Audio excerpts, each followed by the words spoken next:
Today I'm going to do something a little wacky. I'm going to build my own solitaire version of Space Empires 4X. Last week I built my own personal version of World Killer, printed out miniatures, and I've been playing a lot of this game solo and having a lot of fun with it, but it's really just a tactical combat game. And then I was thinking, wouldn't it be cool if there were moons and you could colonize the moons, or, maybe there was an asteroid field that you could be mining while these battles are going on. And that led me to remember some reviews and playthroughs I saw of Space Empires 4X. The Player's Aid did a really great playthrough of the solitaire scenario for that game, Doomsday Machine. So then I hopped online to purchase a copy of Space Empires 4X because I suddenly had the itch to play some 4X games, and realized that this game is out of print, or at least out of stock, and to purchase an aftermarket copy of Space Empires 4X right now is like 150 to 200 bucks. But then I noticed that GMT Games has the P500 pre-order system, and then I noticed that Space Empires 4X was in that system. So I went ahead and pre-ordered the fourth edition of Space Empires 4X through GMT Games, and I'm pretty excited about receiving it. But then I was like, well, at the very least, I should print out the rule books and get to learn the game a little. I've heard that it has a really sweet, streamlined rule book. The rules are compact and concise, but allow for interesting, emergent gameplay, and that's what I like: simple rule sets that allow for large experiences. So I eagerly downloaded the rule books from GMT, or maybe from Board Game Geek, or maybe both. I got the rule book and the scenario book, and I printed them both out on 11 by 17 printer paper. And then after I started reading the rules, I was like, oh man, I got to play this. And I'm not sure when my fourth edition copy of Space Empires 4X is gonna arrive. I mean, it could be weeks, it could be months, it could be a year from now. I don't know exactly how the P500 system works, and I have no idea. I did go back and check the site to try to read more details, and I noticed that it said it's at the printer now. So maybe I'll get it like in the next month or so. But with with the COVID thing, it's hard to say. I was super excited about these rules. I love the rules, and there's not really only 10 pages of rules for this game, of core rules. And then the rest of the book is just filled with advanced rules, and they're all modular, and you can add them as you choose. So after reading through the rule book and the scenario book and taking a hard look at the solitaire scenarios, specifically the Doomsday Machine scenario, I started thinking, I bet I could homebrew this game, at least until my official copy shows up. And I was looking at the player map for the Doomsday Machine, and it only uses a very specific section of the full map. And then I took a look at the map that I printed out for my minis version of World Killer, and I thought, I bet. I started counting hexes, and I was like, I could use half of this map as the game map for the Doomsday Machine scenario. So then I hopped into Photoshop, and I basically reconnoitered half of this map that I built for SPI's World Killer, my minis version, and I just sort of reconnoitered some of the hexes, and I was able to create a map for the Doomsday Machine scenario that only has the hexes that you need to play that scenario. And I did a little bit of color coding. So the homeworld hex is here, and then the homeworld sector is here, and then the deep space I made slightly more black, and then the red hexes are the entry cells for the Doomsday Machines. And I was like, oh, this is cool, but I need counters. So then I started looking at the counter art online, and I was like, I bet I could just whip up a set of counters for this. And I also realized with the Doomsday Machine scenario, you only need one fleet. So I only needed to I only needed to hammer out one set of fleet counters and then like three Doomsday Machine. And then I also had to, come up with the common counters, like the features that you would encounter. So I was like, I bet I could, if I spent a day in Photoshop, I could whip up some different ship counters. Surprisingly, I could not find scans of the Space Empires 4X counter sheets online, which I think is a good thing. I think it means that the community sort of respects the copyright laws, and if you want this game, you need to buy it. And I'm right there. Like, that's why I pre-ordered it. That's why I'm buying the game. I support GMT. I support the designer of this game. It's now that I've read the rules and watched all these playthroughs, I'm really excited about playing it. So, I want to give as much money as I can to companies that and game developers that are pumping out really cool games. So, but I'm a hacker, and I'm still going to figure out how to build this game on my own too, because that's just what I do. And so I was able to, just by looking at the ship technology sheets and reading the rules and watching the playthroughs online and looking at the component list from GMT, I was able to sort of figure out which counters I would actually need to play the Doomsday Machine scenario. So I went ahead and divided a Photoshop document into 5/16 inch grid so that I can have like kind of a gutter around the edges. And I basically would just zoom way in so that 1/5/8 inch section of the Photoshop document is visible on the screen, and I just started hacking out my art one unit at a time. Now, I think the art that ships with the game is beautiful.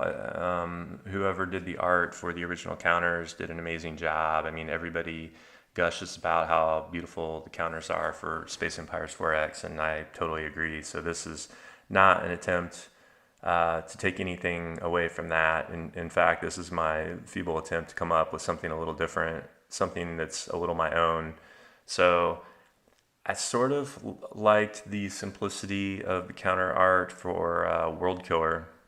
World Killer had these very simple graphics to represent their units, and there's something about the super simple minimalistic style with no gradient shading that really, in my opinion, kind of pops. And the Outrider Orbital Fortress in World Killer was just a very simple dot with three smaller dots connected to it.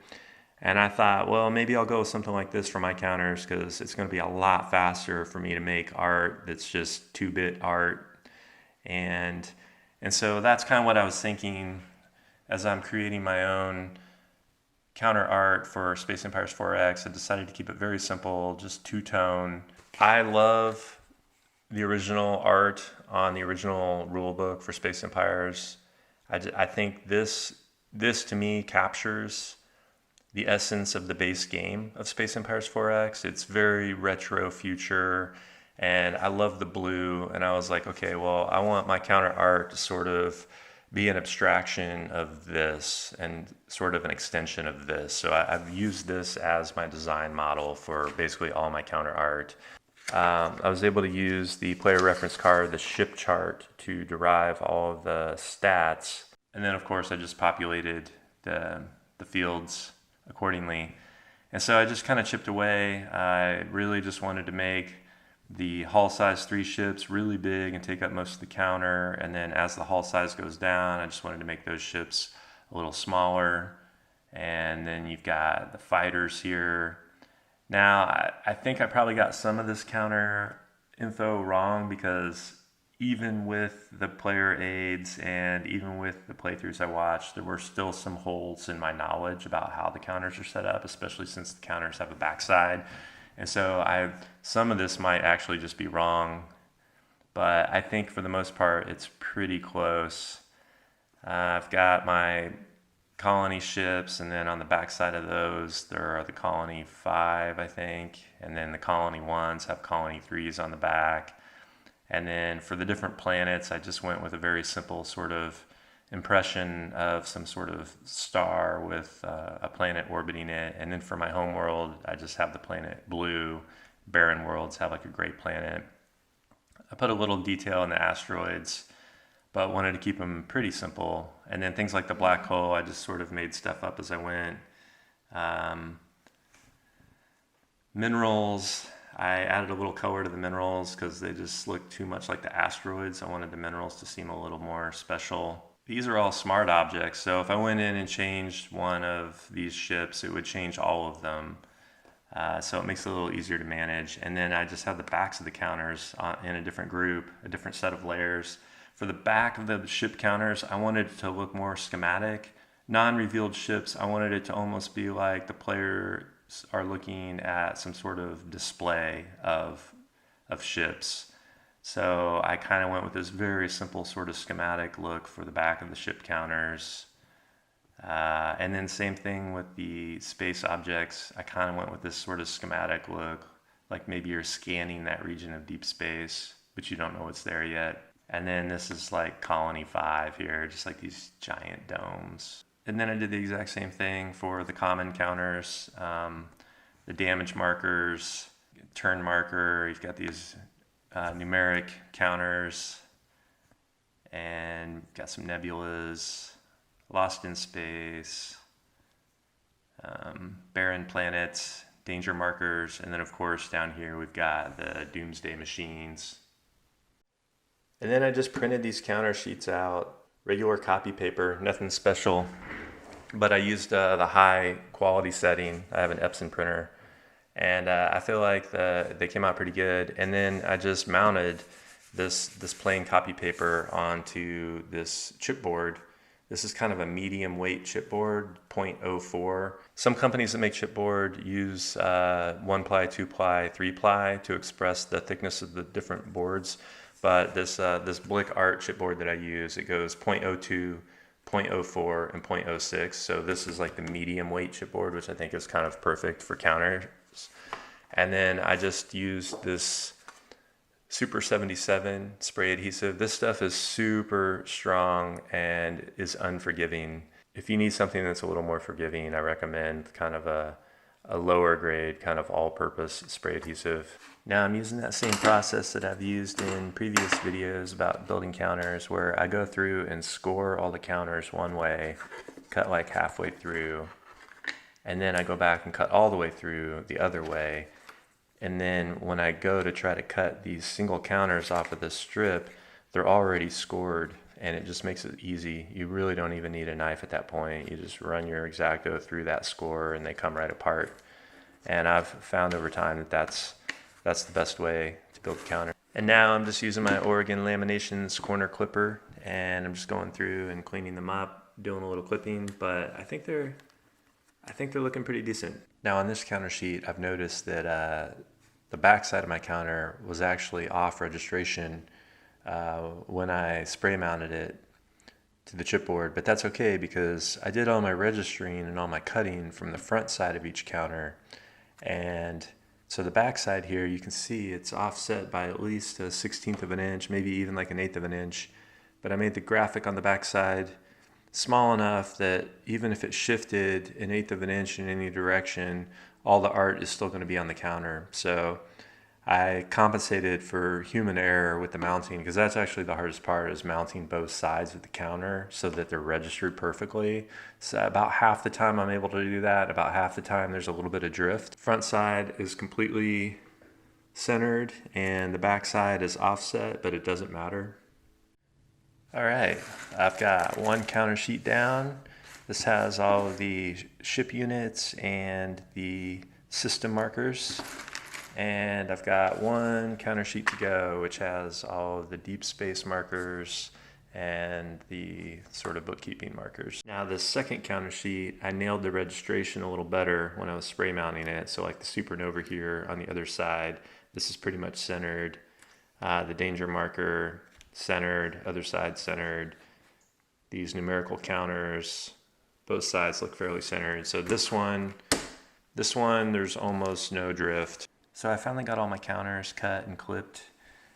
The second sheet, the registration worked a lot better than the first sheet, but I should have bumped the text fields closer to the center so that there would have been a little more breathing room. Here on the Doomsday Machines, you can see like the text is basically riding the very edge of the counter, and if there had been any drift on this counter sheet, would have been problematic. It's a very simple single color on a black background, and I feel like it just really pops and reads pretty well. Now the last thing that I want to do is I want to take the map that I designed and I kind of want to beef it up a little bit. I thought it'd be cool to add all of the tables for the Doomsday scenario on the map and maybe do like a turn track for the economic phases and just kind of like beef it up a little. It's a little Spartan. So I spent a little time in Photoshop and I added the Doomsday Machine strength table, added the Doomsday Machine entrance table.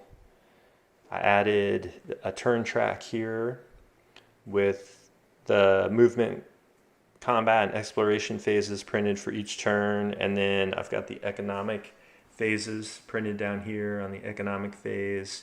And then down here, I decided to do boxes for each economic phase up to the highest economic phase entry point for a Doomsday Machine. So basically, you could use the Doomsday Machine markers. If you were playing on easy mode, the first Doomsday Machine comes on turn 7, and then turn 9, and then turn 11. So you could place 7 there, 11 there, 9 here. One thing I did for the first time, I actually sprayed this map. I mounted this map on chipboard, and then I sprayed it with some crystal clear acrylic coating, and I kind of like it. The crystal clear coating kind of gives it a sort of a satiny finish, and it also gives it a protective coating so that the ink isn't rubbing off on my fingers. This is my old map that I printed out for World Killer, and I didn't coat it, and you can see it's kind of chalky, and the ink actually kind of comes off as you use it, and it gets scuffed, and it just starts to look bad over time, especially since the map is black. But I'm curious to see how this map holds up with the crystal clear spray finish over it. I put, I think, 2 layers on, so I sprayed it, I left it overnight, came back this morning, sprayed it again, and I'm gonna go ahead and trim. And there you have it. I think I finally finished building my Solitaire Doomsday Machine hack of Space Empires 4X. Maybe for my next video, I'll do a playthrough of the game using this build. I'm really looking forward to getting my copy of Space Empires 4X 4th edition in the mail, so super excited about that. This is just kind of a fun little crafting experiment to see if I could actually build a playable version of the game without really having access to the full counter sheet art, and I think it came out pretty good. I'm pretty excited to give it a try, so stay tuned.